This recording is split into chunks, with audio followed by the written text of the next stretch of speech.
Hi everyone, welcome at this brand new episode of Quebec Documentary. Today, my colleagues and I are going to talk to you about a subject taking more and more expansion day after day in 2016. Yes, we're going to talk to you about vegetarianism. First, let's start this brand new episode by defining what's vegetarianism. Vegetarianism is a practice or theory on a vegetarian diet. And what's a vegetarian? A vegetarian is someone who doesn't eat meat. And that's probably the definition for everybody in this world in 2016. Now, let's talk about statistics in the world of vegetarianism. First, let's say that more than 7 million of Americans in the United States in 2016 are now vegetarian.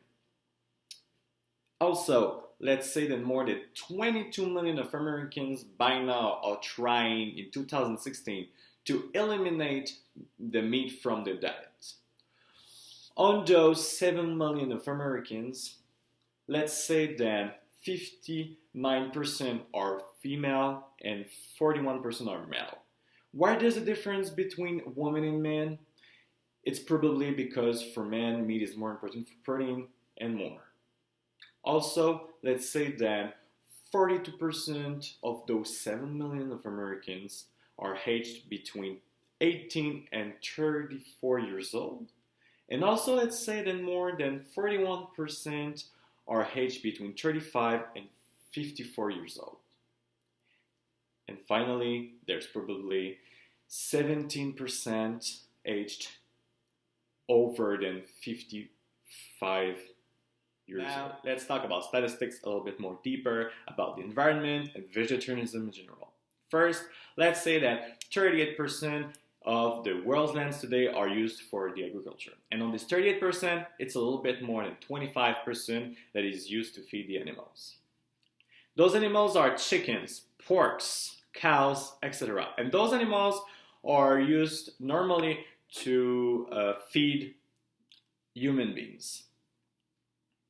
As you can understand, it's a little bit more than a quarter of the agriculture that is used to feed animals, but the rest, the 3/4, are used to feed human beings. The problem is those 3/4 are not enough to feed all the 7 billions of mouths in the world today. Now, let's talk with Mathilde what's vegetarianism in general, and she's going to explain to us our personal experience about being vegetarian since 3 years now. A vegetarian diet will exclude meat and fish, but will include milk, eggs, butter, cheese, and yogurt. Nowadays, there are a lot of vegetarian restaurants who are opening, especially in big cities like Montreal, and a lot of restaurants are upgrading their menus in order to have more vegetarian food in their menus. Having a vegetarian lifestyle is a lot more easier than having a vegan one, since there are a lot more restaurants who are serving vegetarian food rather than a vegan one. Also, vegetarians can eat a lot more regular food than vegan, since they can eat milk, eggs, butter, yogurt, and cheese. They can eat regular bread, cake, pastas, and vegan can't because they will contain milk and eggs. Since vegetarians can buy their food in regular stores, it's easier for them, but vegans need to find specific stores to buy them or they have to make their own. In 2006, the vegetarian population in the USA was at 2.8% and raised to more than 10% in 2016. In comparison to in Canada, the vegetarian population in 2016 is only at 5%. There are many reasons to choose a vegetarian lifestyle. For example, it reduces the pollution since a lot of it comes from the meat industry. It also reduces the forest destruction because raising animals for their meat needs a lot of place and is increasing along with the world population. It reduces the apparition and the propagation of many diseases brought by animals in their meat.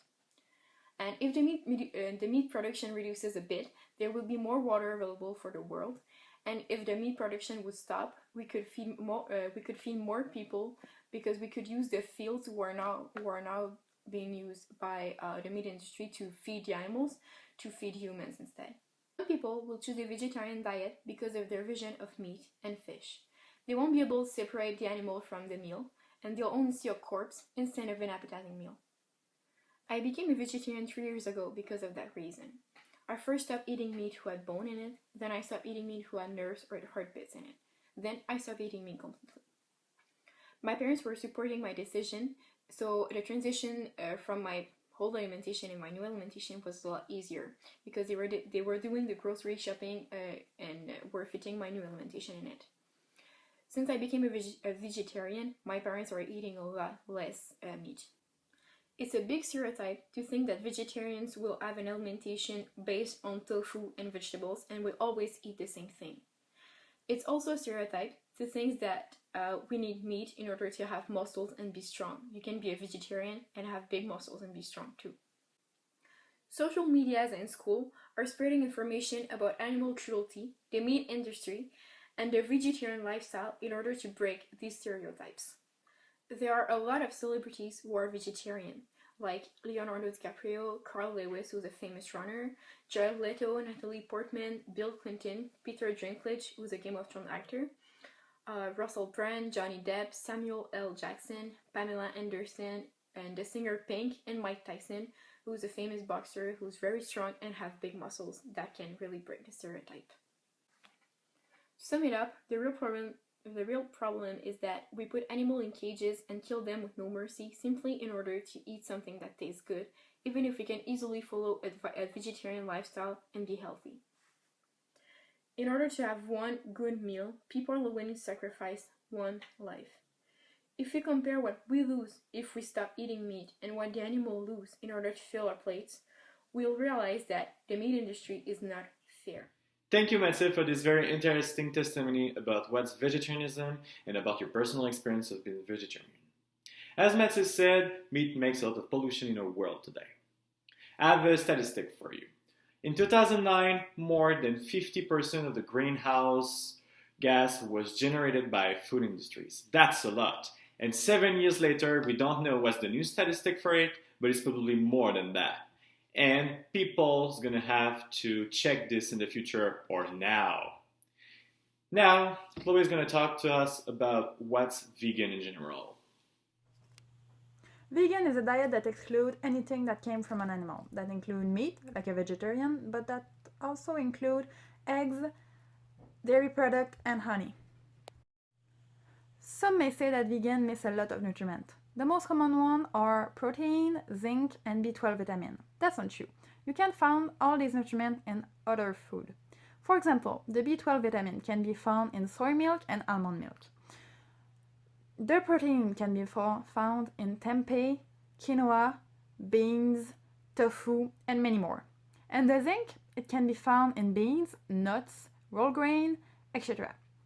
In fact, it's really easy to a vegan to have a healthy diet and to didn't miss anything at all. People go vegan for 3 reasons: the animals, the planet, and for themselves. For the animals, that's a point everyone knows. Why? Because not eating meat means not killing for it, obviously. But dairy products, it's something that some people might don't know. So, dairy products are made from the exploitation of cow. Why? Because cow cannot make milks if they are not pregnant or they don't have a newborn to feed. So, cow, since they have 12 months, are raped over and over again for them to have babies. And when the baby is born, he's taken right away from his mother. Why? Because if the newborn stay, he will drink his mom milks. And that's bad for us. We want the milk. So, if it's a boy, he's killed for his meat. And if it's a mom, a female, she will end up just like her mother. Now for the planet. First, it helps to conserve water. 70% of fresh water is used every day for the agriculture industry and the meat industry. And the meat industry uses 100 to 200 times more water to produce a pound of meat than it have used to produce a pound of veggies. Why that? Because veggies drink water and veggies is used to feed livestock. So we have water to feed veggies, to feed livestock, and themselves drink water. So at the end, it's a lot worse. Also, it helps to clean the air. Why? Because animals produce a lot of methane. So if we have less farm with animals to produce methane and more fruit, veggies, or plants grown, then we have a lot more fresh air, because everyone knows that plants clean the air. Last but not least, if we all go vegan, we stop world hunger. Why that? Because 70% of all the grains grown in the USA alone is used to feed livestock. So at the end of the years, we have 700 million tons of food that go for the animals. With all this food, we can feed the poor people and stop world hunger, because the earth can grow food for everyone. But if we take all these and give them to animals for after eat the animals, then we have a problem. Why? Because we don't have animals for everyone. Now for yourself. Why go vegan? Because it helps with the cardiovascular disease, it helps for the cholesterol, the type 2 diabetes, for the prostate cancer, colon cancer, breast cancer, cataract, and many more. Also, if you are vegan, you eat less saturated fat, cholesterol, you eat more fiber and more vitamin C, E, and B. Also, on a more spiritual level, go vegan helps you to be more true to yourself. Like, you're against cruelty? Go vegan, because if not, you take part of animal cruelty. You're against animal abuse? Go vegan. You're not selfish? Go vegan, because no one will be hurt for your choice of meat. You can say you're not selfish if you're okay to see a cow be raped for you to eat ice cream. That's bad. You're against climate change?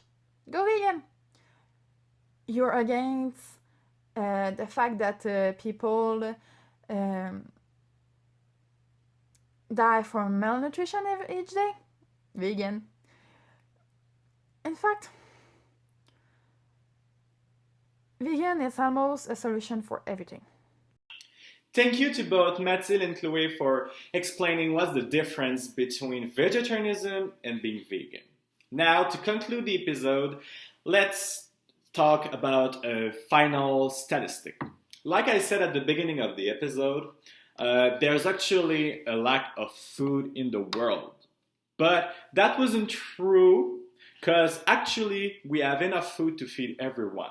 But the problem is, the food is not separated with equality all around the world. Actually, we have enough food to feed more than 16 billion of people all around the world. But, as an example, in countries like in North America or in Europe, richest countries, they eat about 3 to 5,000 of calories per day, and you have poorest countries like in Africa or in Asia that eat a maximum of 2,000 calories per day. That's a big difference. Actually, if everyone eats a maximum of 3,000 calories all around the world, everyone will be able to eat every day. To conclude, we hope that this video has changed your way to see the meat, but also the way that you see your environment. Also, we hope that this video will have an impact on your consumption of meat and also an impact on how you see an animal. Thank you so much. We hope that you enjoyed the video. See you next time.